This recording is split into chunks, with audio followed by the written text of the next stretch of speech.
Foundation Stones to Happiness and Success by James Allen. Chapter 2. Sound Methods.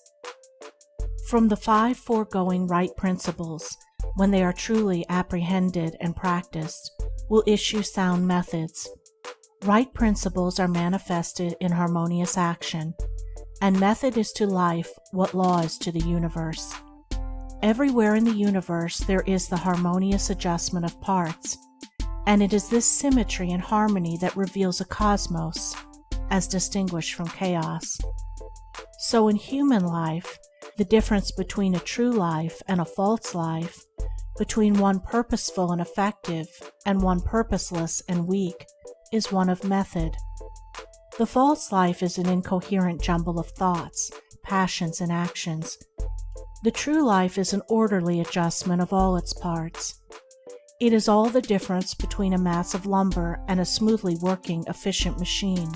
A piece of machinery in perfect working order is not only useful, but an admirable and attractive thing.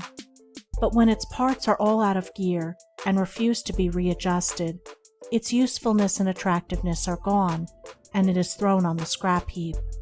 Likewise, a life perfectly adjusted in all its parts, so as to achieve the highest point of efficiency, is not only a powerful life, but an excellent and beautiful thing, whereas a life confused, inconsistent, discordant, is a deplorable exhibition of wasted energy.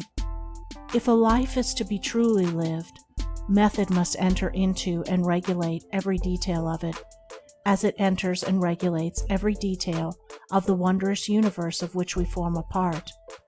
One of the most distinguishing differences between a wise man and a foolish man is that the wise man pays careful attention to the smallest things, while the foolish man slurs over them or neglects them altogether. Wisdom consists in maintaining things on their right relations, in keeping all things, the smallest as well as the greatest, in their proper places and times. To violate order is to produce confusion and discord, and unhappiness is but another name for discord. The good businessman knows that system is 3 parts of success, and that disorder means failure.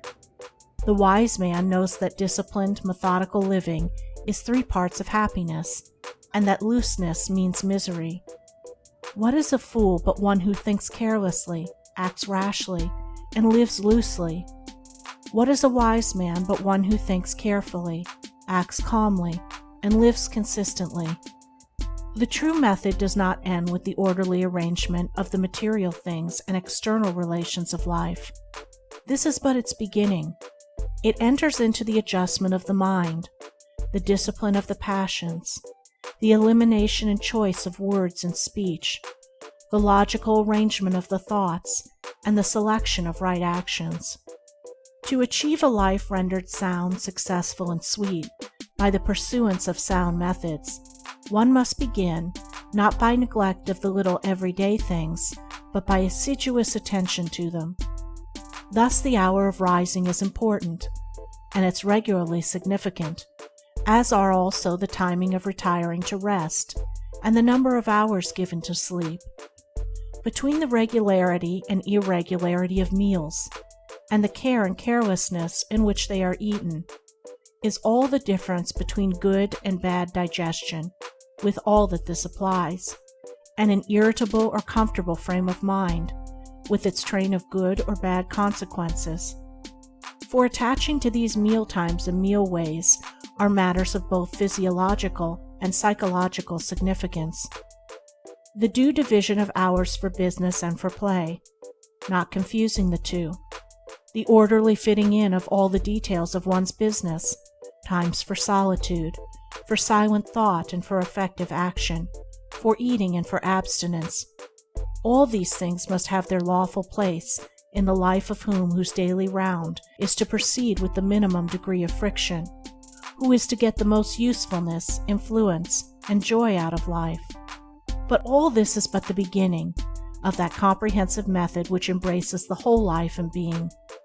When this smooth order and logical consistency is extended to the words and actions, to the thoughts and desires, then wisdom emerges from folly, and out of weakness comes power sublime. When a man so orders his mind as to produce a beautiful working harmony between all its parts, then he reaches the highest wisdom, the highest efficiency, the highest happiness. But this is the end, and he who would reach the end must begin at the beginning.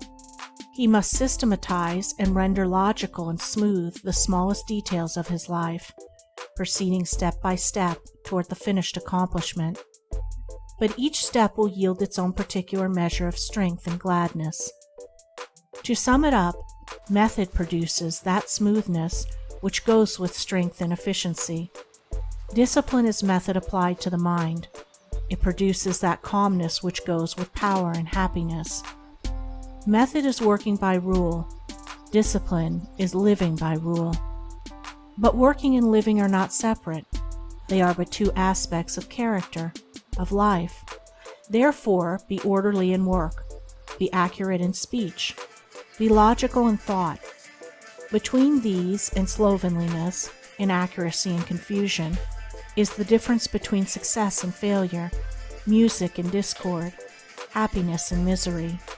The adoption of sound methods of working, acting, thinking, in a word, of living, is the surest and safest foundation for sound health, sound success, sound peace of mind. The foundation of unsound methods will be found to be unstable, and to yield fear and unrest even when it appears to succeed, and when its time of failure comes, it is grievous indeed.